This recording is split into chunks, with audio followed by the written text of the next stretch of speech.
Welcome to We Never Met, the podcast where I have interesting strangers on every single week. And today we got Allen Halas from Breaking and Entering. How you doing, man? Good. I am doing all right. I'm in the middle of a busy stretch of yeah, we were just talking work. about how busy you are. Yeah.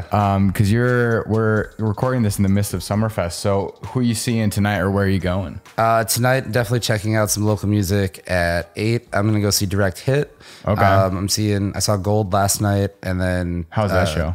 It was a good show. Yeah. They always are fun, and they're buddies. So that's kind of nice too, to like kind of see people like up playing the biggest stage in the city kind of thing. Yeah, because they're from Milwaukee, right? Yep, they're originally from Bayview, actually, right from this little neighborhood in Milwaukee. Though. Oh, really? Yeah. They got started, I want to say, like right over here at Tonic. It was kind of like one of the first. That was, I know that they played like a Halloween show somewhere at like Boone and Crockett when it was down here. Sure. But yeah, they're right from this neighborhood even. How long ago did they start like as a band? Do you know? Was it a while? I want to say they've been around now as a band for probably 5 or 6 years, I would say. Okay. But like it was actually supposed to be a one-off thing, and turned out to be like they turned it into a touring act now. It's like, I was wondering because like they're really successful and well known now. So I was wondering if it was like a short turnaround, like, oh, it's been like 2 years and somehow they just like. Well, they did have like they just kind of blew up, and got really successful. They sold out Turner Hall twice in a year, in a calendar year. Like they did like an early like spring show, and then they did like New Year's Eve. So, wow. But they still, that's a 700 person room. That's a big, that's a big deal. Yeah. For a local band to fill that. Yeah. So we should talk about your site, which is why you know so much about this stuff. Yes. Definitely. Breaking and Entering, which started in 2009, right? Yes. So 10 years. Right? Yeah. Unofficially. So it's kind of a weird history. Breaking and Entering started, I was getting out of high school at Thomas More and going to Marquette with a friend, and we said we were going to do like college radio. Yeah. So we started though as a podcast in 2009 because we didn't know, like, we didn't think we were going to hack it. We didn't think we were going to be good enough. Which if we would have, stayed with that, and podcasting is where it is now, we would have been like, we would have been OGs for a while. Yeah. But yeah, no. So it was a podcast. Then it did become a student radio show for a little bit on Marquette Radio. Around 2012 ish, my buddy was a psych major. So that's really intensive. I was a communications major. Yeah, I was too. Completely different. So he was much more busy than I was going to be.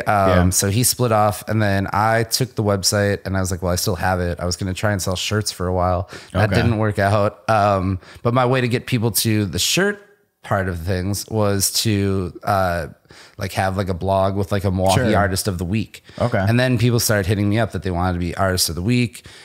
This was like the really blog era, in like, especially in like hip hop too, where like everybody had one. You had to be at, so we started like 2014. I graduated in 2013. Around 2014 ish, I was like, well, if I'm going to make a go of this, because the goal has always been to like make this my full-time thing. I was like, I'm just going to put out as much content as I can. Yeah. And that became, like a post a day to like 3 posts a day to like now we're up to like 4 or 5 posts a day, and then a Snapchat story and Instagram post. And like, there's so much that goes into it. It's grown into a full-fledged operation, and like we do shows, like all sorts of things that we just kind of keep the ball rolling. Yeah.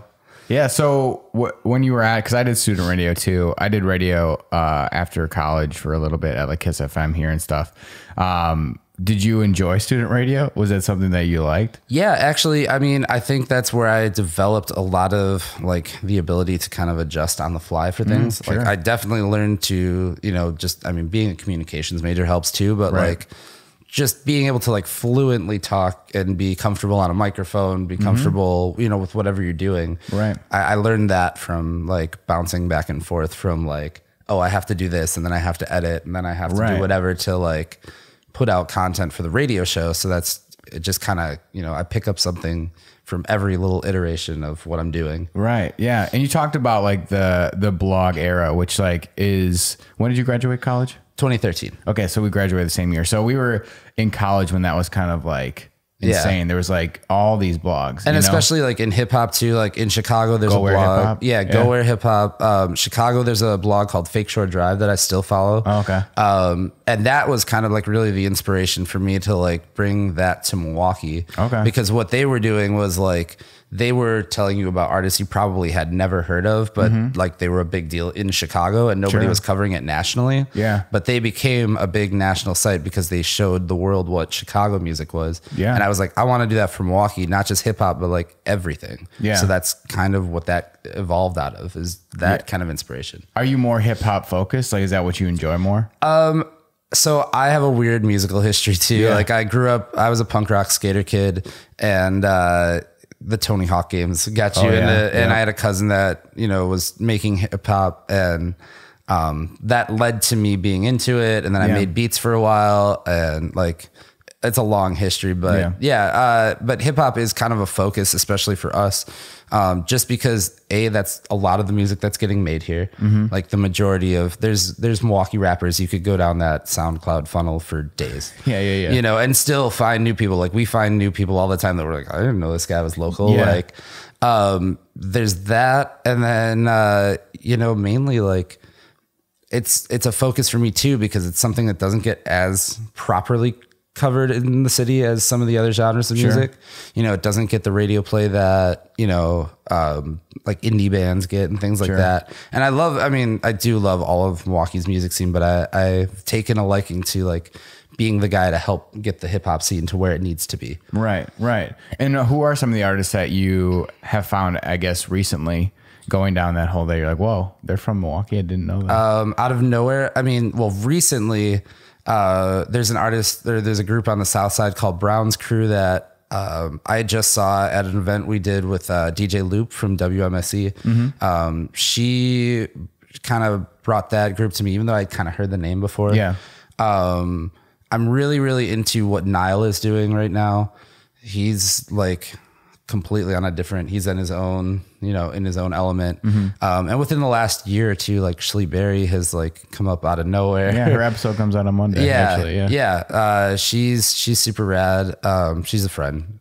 She doesn't say I'm a friend, but we have a love-hate where we love to hate on each other. But we know her whole crew through like Big Beat MKE and stuff like that.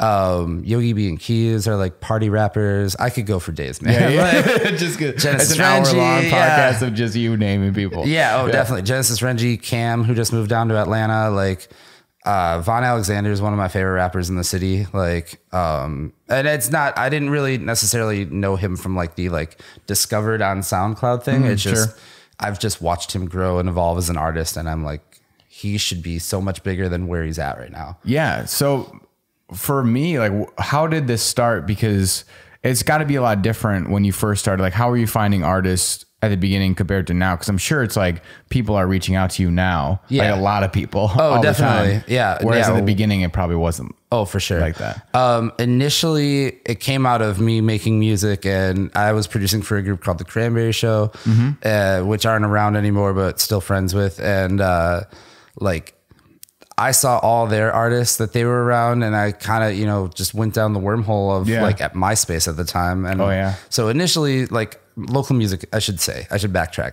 Local music has always been part of what I've done, you know, whether it was the radio show, the podcast, whatever. We always tried to get local music played on, you know, and get it out there. Yeah. But like, that was the initial way of discovering artists. It was like, oh, you know this guy who knows this guy. Right. Who knows it was like this networking kind of. Yeah. And then part of it was like just the related wormhole of like MySpace and then Facebook of like finding different people. Yeah. And then eventually, like, now people hit us up all the time for submissions. Like there's so much in my inbox that I can't get to all of it all the time, like try it's it. A good problem to have, yeah, though. exactly. Like, I'll be at work, like, listening to as much Milwaukee music as I can. It's like a 24-hour loop in your headphones of basically, like, it is the majority of what I listen to now. Just because it's, you know, what I want to be covering, so I have to know it.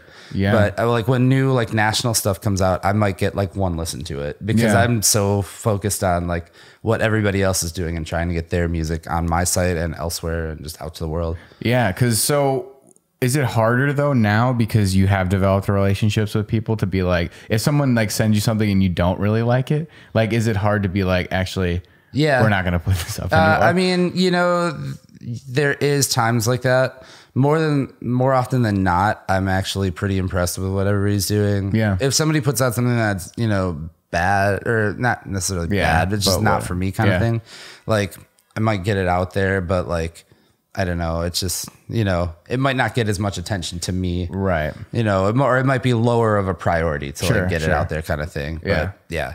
Fortunately, I haven't had that problem too much to be like, yo, hey, I can't really. We can't do this. Yeah. So what do you think it was like? Because there was like a big bubble kind of in college, when we were in college, you know, with like Good Music All Day and like College of Music and like a ton of different blog sites. And a lot of them don't exist anymore, or at least not to the point. Right. They're not what they were. Right. Sure. Like these artists were like getting put on there and they would get like 100,000 views off of like being on a blog. Right. So how has yours like stayed so popular and like, I don't know, been through that gauntlet? You know what I mean? I think it's because it's just like a gradual discovery thing for me. Yeah. Like it's very organic how we build our following. Sure. It's not like I didn't spam out to 100,000 people like, yo, like this page. Check out, yeah, check out our site. I mean, I did a lot of that, but like we're still in that growth phase. Yeah. And I think because it hit everywhere else and it kind of already has passed its mark there. Yeah.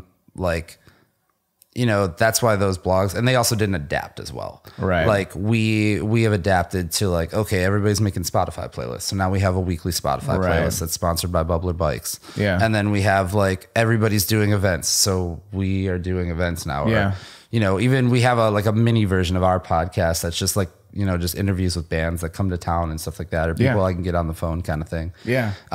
Because like we've kind of grown it. I've grown it from like just a site to like a full media, like, you know, content everywhere. Right. Yeah. You know, it's not just a music site it anymore. It's like so much more than that. Yeah. And everything is like, you know, there's something for everybody kind of thing. Right. Like we do have like, we have a Milwaukee section. We have a national section. That's all like bands that come to town or PR companies that send me stuff to review. Yeah.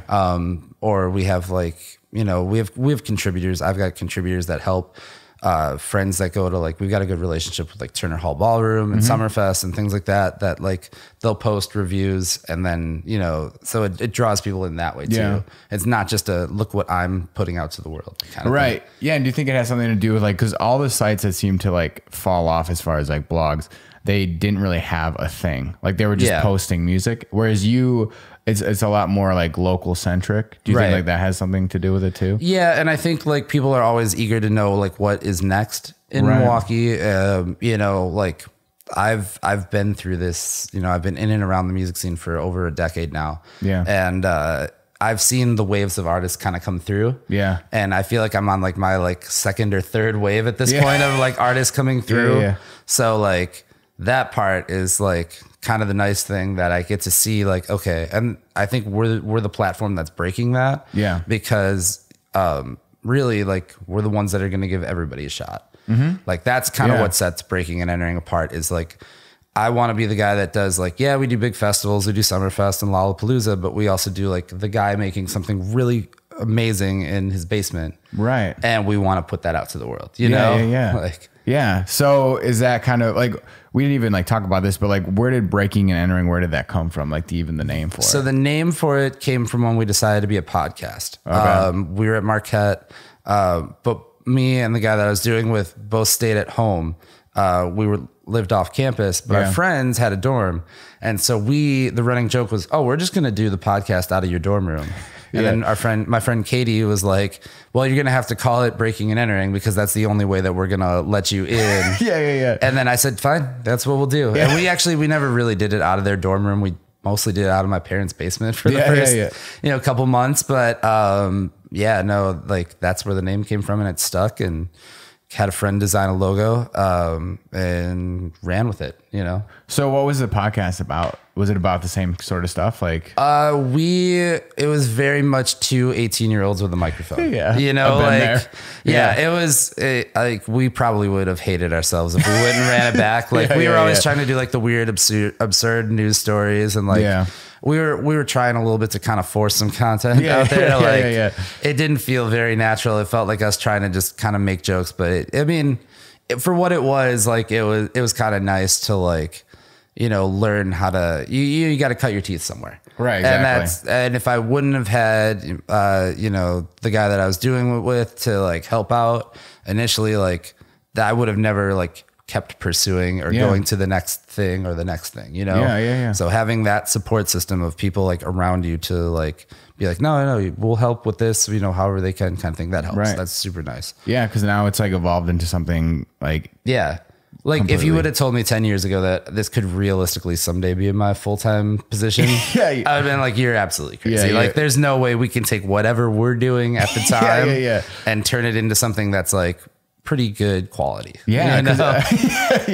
I mean, I feel like a lot of people feel like that way when they're making stuff when they're that young, Yeah. I mean, the podcast was that way. The radio show was that way. I remember our first show, we had gotten like the crash course in training on how to like use the mixing board, and here's how you plug your laptop in. We never knew how to use the phones. We never took requests. Even though that was like a thing we were encouraged to do. But the first show we went to go play a song, and we hit play and we turned up the knob, and we were like sitting back like, okay, we can't hear it in the studio, but that's fine. Like it's going out. Like I could see that the music's playing. And then the program manager comes running in and he goes, what the hell are you doing? He's like, you've had dead air for 2 minutes. And then he reintroduced us at the time, like just how to do everything. Yeah. And we got the crash course during the first episode. So wow. Yeah. Cause I did student radio too. And it was chaos, Yeah. Oh, for sure. It was just like random. We came in on like a Saturday afternoon to get trained, and we didn't get trained really. Yeah, exactly. We got here's this, here's that. Don't fuck up. So as far as like, cause you just came back, or you guys just finished the Big Beat MKE competition. Like how long have you been doing that? That was our second year doing it. Okay. It previously existed for like 10 years as the Milltown Beatdown, which was run by Jordan from 88.9 and DJ Bizon. The two of them ran that for like a long time. And when I first turned 21, I was a producer. Yeah. I was still making music. So I always had a love for it. Yeah. So myself and Patrick Carroll, who helps run the events with me now, we would go down to there, and like we loved it. Like we brought a bunch of friends down one time, and the two of us are kind of like hip hop kids. So we were like, or at this point we're hip hop kids. So we were like, we were really, really into it. Yeah. And then our friends hated it. Like, it was like, you had a lot of like the just like sitting with the arms folded in the room kind of thing. And we were like, we were nodding out onto it. So like we started going to it a lot, and we loved it. And they, Jordan and Bizon just got busy with other things, and life gets in the way kind of thing. And so they stopped doing the beatdown, and breaking and entering wasn't really at a point to bring it back. But I was just brainstorming one day on like, what can I do to like keep my thing going and keep it fresh? And then, last year I finally was like, you know what, I'm going to just call Jordan and see if I want to like, see if I can bring the Milltown Beatdown back. And he's like, you can do everything, same format, same everything. I'll help what I can. Yeah. And he's like, just change the name. That's the only thing. So now it's Big Beat MKE. And the name comes kind of from like the Milltown Beatdown, and Red Bull also did a big beat battle back in the day called Big Tune. Oh, okay. So Big Beat, MKE, it all just kind of fell together. It was the best of several really bad name options. That was the best we came up with. Yeah. So to explain a little bit what it is, it's kind of like a tournament format, right? For producers. Yeah, it's a beat battle tournament. So my quick way of describing it is think of 8 Mile with beats. Okay. You know what I mean? Like it's just two guys, they get to play back and forth. They get a couple weeks in advance of, there's no guidelines on what to create other than like no vocals. Like you don't have like a vocal part. Yeah. You can sample and stuff like that, but like it's 3 rounds, 1 minute back and forth. Whoever has the better beat, and if the crowd wants it, we give them an overtime round. Okay. Most of the time it goes to an overtime round. Yeah. So that's cool. And, we switched up their format a little bit because they used to just be battles. So now we have 2 battles every night, and we have 2 Milwaukee artists perform too. Cool. So it's a little bit of a concert, a little bit of a tournament. Sure. It's just a really unique environment, and it's fun. It's super fun. It's one of my favorite things I think I've done since Breaking and Entering started. Who won this year? This year, 40 Mil won, and he actually is somebody I've known for a long time, and he told me he's been in beat battles before, but he had never been in the finals of anything and won. Wow. He was in the Milltown Beatdown final, but lost it. So this was his first one that he won, and I think he's done with battles after that. Just taking the crown and walking out on a high note, which is cool. Yeah. So for that, how many people entered? Like, so initially we had, I think, over 40 entries. Wow. We cut it down to 16 for the tournament. And the way that works is I have like a selection committee of like just a bunch of people that I know that I email out, and some of them are like radio people. Some of them are like musicians themselves. Some are producers that I know aren't in the tournament or not going to be because they do other things. Right. Like, so I have a selection committee that cuts it down to, 16. Okay. And then we go from there. And then it's head to head for, 4 rounds. Are you going to do it again next year? Oh, of course. Oh, cool. Yeah, without a doubt. It's a lot. It's 8 straight weeks of events for me. That's a lot. And then it's always the 8 weeks leading up to Summerfest too. Oh, okay. It's going to be the way that we do it. Yeah. So it's a lot going into a lot. Right. A lot into a lot. But it's so fun. It's so redeeming. Like the community of people that we've gotten there has been so amazing, because like that's where we met like DJ Alpine. We met Schleeberry and like her crew, her photographer. It's all like, it's artists and producers in the room and fans too, but like there's a lot of like artists and producers in there networking, and that's really cool to see, because people are, introducing each other to kind of thing, and getting to hear what these producers are doing. Maybe we get to inspire some like somebody makes a song out of it. You know what I mean? So, I mean, I saw the videos from it. It looked packed. Oh yeah. Like, definitely. The last few nights, I think we probably hit close to capacity at Jackalope Lounge. Yeah. I don't know what capacity is, but I'm sure we were close to it. That's a fun, that always makes it better too, is having such a live supportive crowd. Like they're cheering you on, making noise. Like, and I'm just the guy running it. I don't even know what it's like to be in the tournament, So now that that's over, and I mean, Summerfest this year, talked about that a little bit, but like what is coming up for you? We are going to be doing more shows. We do a monthly series that was at Tonic Tavern. Okay. We're working on doing some more shows like in the area, and we usually do that monthly series from like October through April. Okay. So as the colder months, and we do 1 a month. It's usually 2 acts.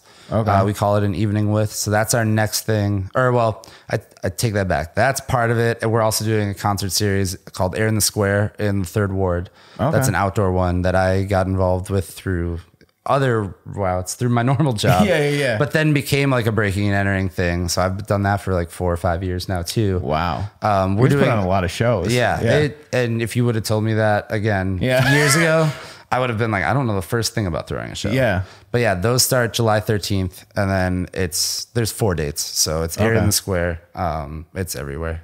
Yeah. So what have you learned about that? Because I wouldn't know the first thing about that either. Like, I've learned a lot from just building it. The first time we ever tried to do shows, a buddy of mine, Dan Shergan, and I from Marquette were trying to put on like our version of the Warped Tour. Okay. And we called it the Shenanigans Tour because our slogan at the time was music and shenanigans since 2009. Sure. So what we did is we would go to the skate park. He had a full PA. We'd set up, we'd bring like 2 punk bands and 2 rappers or 2 hip hop acts. Sure. And we would go like rock band, hip hop act, rock band, hip hop act. So kids would be like skating to our music. And That's cool. Yeah. Yeah.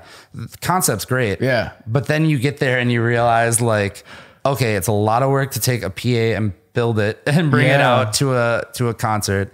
You have to clear out space with all these kids, and then like they just want to be there to skateboard. They don't even know the show is like going on. Like so it was a good effort. It was a good idea. I think the execution but we didn't know. We were kids, you know what I mean? Right. So but I've learned a lot more about like the logistics of like getting people to the stage on time, getting people getting the show up and running, like, I've learned I never knew how to do live sound, and now I know enough to be dangerous with it. Like, so things like that, like just you just pick it up as it goes. It's just trying something new and seeing where that takes you. Is it something kind of along the lines where like conceptually some things can be different than how they are actually? Yeah. Oh yeah. Yeah. I think like my biggest thing has been just try it. If it doesn't, you know what I mean? Like I'll try one and see what happens with it. And if it sticks, then yeah. And like doing shows definitely stuck. I used to think doing like, you know, our 8 shows in a year was a lot. Right. I don't even know how many shows we have this year. Like, like we've probably already done over 20 and it's only June or about to be July. So yeah, it's a lot of just being out there. And but you know what? That actually has been probably one of the bigger growth things for Breaking and Entering. Like as a brand, like people started recognizing us because we're out everywhere all the time. Exactly, you know, like, so just physically being out there sometimes is like the best way to like grow what you're doing. Right. Yeah, that's for sure. And so who are the people that you're covering at Summerfest? Like, is it a long list of people? There's a long list of like local acts. I saw Steve Aoki the other night. Oh, nice. That was really good. Yeah. That was a really fun show. Saw Lizzo. I was in probably the biggest crowd ever for Lizzo. My wife really wanted to see her. But you know, it was a great show, but like there was like, you had no room to move. You literally couldn't move. Yeah, you were shoulder to shoulder to people for sure. Yeah. So, I saw Gold last night. I think tonight is Jimmy Eat World. I don't know. There's a lot. I'm trying to think. Taking Back Sunday. Oh, nice. I know that I'm going to see them. I'm trying to get into Billie Eilish. Okay. We're working on getting some media credential to get into that.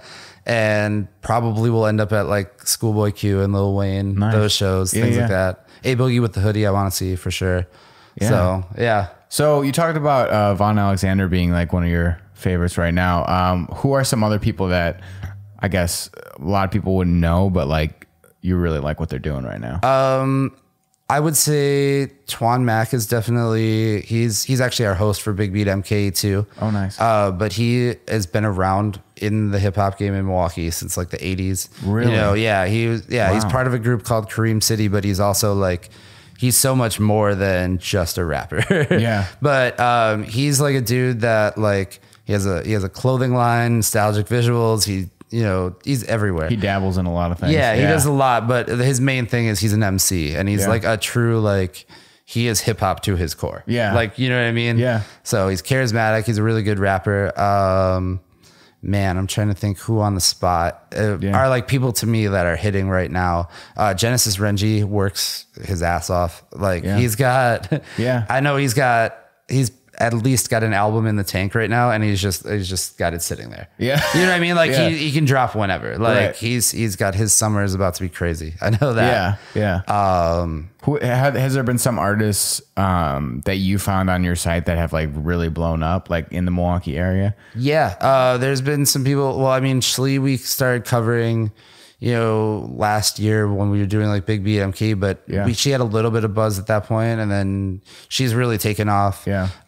We've booked her a few times. We've booked Abby Jean for shows. Oh yeah. And now Abby Jean is, part of the Backline program and is where, she just played the BMO Harris Pavilion last night at Summerfest. Right, yeah. So she opened for Belinda Carlisle. And then have we booked a show with Gold? I don't think. But we know Gold through the site.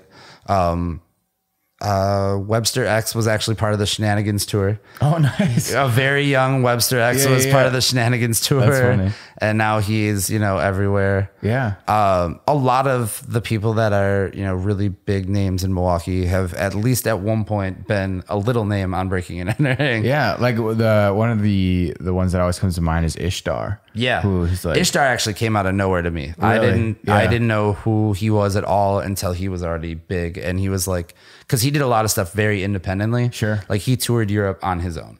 Yeah, like, that's crazy for a local rapper to be like, nope, I'm going overseas with it. And like, but he generated so much buzz, around that. And I mean, the music is good too. Yeah. But like he worked to get there, like, and grinded independently for a long time to get to where he's at now. So where can people find out, like breakingentering.net, right? Is that that's the website? We are everywhere. We're Facebook, Twitter, Instagram, and Snapchat. Okay. doing coverage all over the place. We got Spotify playlists. Is it all breaking and entering on like Snapchat and?